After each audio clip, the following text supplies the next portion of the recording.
I also really love, I know somebody who works at Asana, and one of the things they do on their roadmap is they put notably not. And I think notably not is a great category to say, we heard you, but not right now. And but we just want to acknowledge that. And I think a lot of times customers just want to be acknowledged because they feel like they're not being heard, right? Yeah. And so yeah, I'm actually forgetting what your original question was, but hopefully there's somewhere in there I answered it.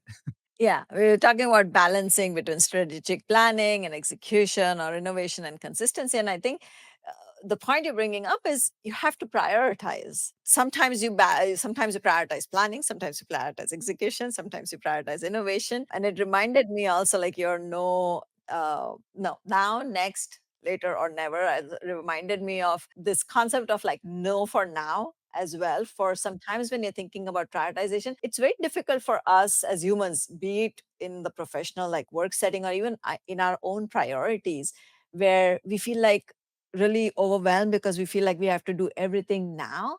Or we are going to be it's going to be a failure, or we might deem ourselves as failed. And this whole no for now concept that I heard a lot through my coaching training as well really helps, because then it kind of puts that time piece in perspective that you mentioned. I just got reminded of that because I've talked to so many people and said, what if you say no to this for now? It doesn't mean it ends, like, or this feature you know for now, maybe later, right? So Yeah. I yeah, I really resonate with that. One of my practices that I do when I'm in a head of product capacity is anytime there's a good idea, it doesn't matter where it's from, one of my PMs, the CEO, sales, I always do them the courtesy of take the idea and flesh it out a little bit. I'll write like a one pager on it. I'll be like, this is my understanding of the idea. This is what would have to be true about our technical capability, our workforce, our customer base before we did this idea. And I always tell people there's no bad ideas. And so I just kind of I flesh out the idea and I put it in a Google Drive folder. And I'm like, every good idea, the time will come. And eventually it comes along and it's like, we've thought about this before. Is now the time? And I got the idea from this concept called a Spark file, which is every time you have an idea, you go and you write it down. But the next time you have a similar idea, you go put a hash mark saying, okay, second time this has come up, right? Third time, fifth time. And so I have an idea file going back a decade where I'm like, I've thought about this now 10 times, right? Something is telling me now is the moment to go do this. So that's number one is it shouldn't be an arbitrary, are we building it or are we not?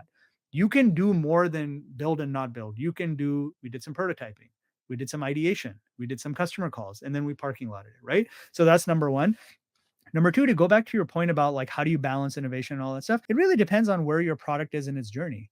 If you're a single product company that has yet to find product market fit, all horses should be running towards finding product market fit. If you have a single product and you're trying to establish a new flywheel to connect to it, then that traditional product should really be harvesting what you've built and maximizing the playbook while the next product is finding product market fit, right? And I would say so it's really a question of assessing the market and saying how much are we in capitalizing on the solution we've built versus the need to build new distribution and new techniques that will pay off down the road.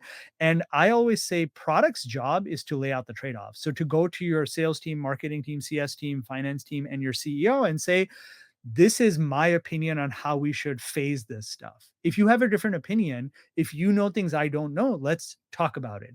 Where I Mhm. push back is when people say, I want all of it now.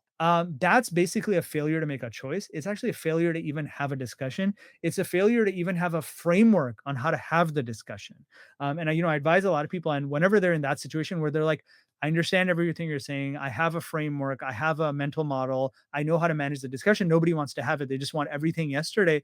I would say it's time to look for a job. That's not an environment where people understand the realities of making choice. Yeah, I think it's very important, and I really like the idea of the what is it, the idea file or the Spark file.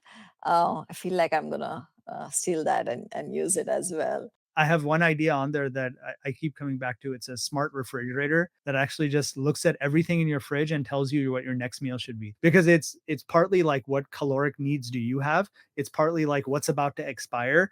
It's a use case of one right now. I really want this because I'm like, oh no, this went bad. I didn't cook it. So I would love a smart refrigerator.